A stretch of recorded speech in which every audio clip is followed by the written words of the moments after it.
Un vertice voluto dal prefetto di Pordenone su richiesta del sindaco di Caneva per comprendere i problemi e la portata del meschio, soprattutto per avere un protocollo simile di procedure di intervento. Tavolo tecnico che sarà replicato il 5 agosto prossimo, ma intanto un primo risultato è stato raggiunto. Però prima ci deve essere un'analisi puntuale che si farà già la prossima settimana sulle portate per capire anche i dimensionamenti dei fenomeni, per capire poi successivamente quali sono le ulteriori procedure che possono essere messe in campo automaticamente, compreso un lavoro importante di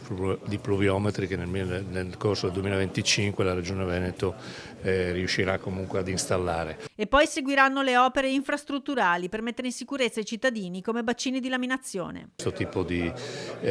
interventi che dovrebbero consentirci di rassicurare, in particolare per quanto riguarda il Friuli Venezia Giulia, l'area del Comune di Caneva. Sulle opere infrastrutturali e sull'eccezionalità degli eventi atmosferici si sofferma anche l'assessore regionale Bottaccin, che conferma che nel prossimo tavolo tecnico si cercherà anche di dare ai sindaci maggiori poteri di azione e spiega le prossime mosse. Non era mai accaduta una precipitazione nell'arco di un'ora così rilevante, perché il pluviometro più vicino a quel bacino ha segnato 99,2 mm nell'arco di un'ora su quel bacino, che uno è il recupero della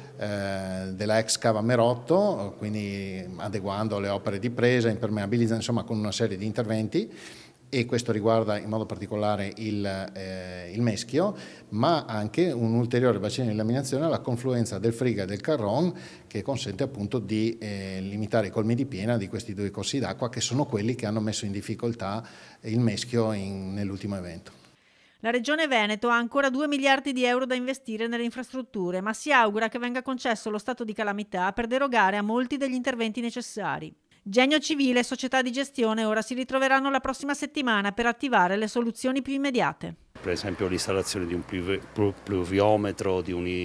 idrometro e anche cercare di affinare tutte quelle procedure e meccanismi di messa in sicurezza che le paratie garantiscono.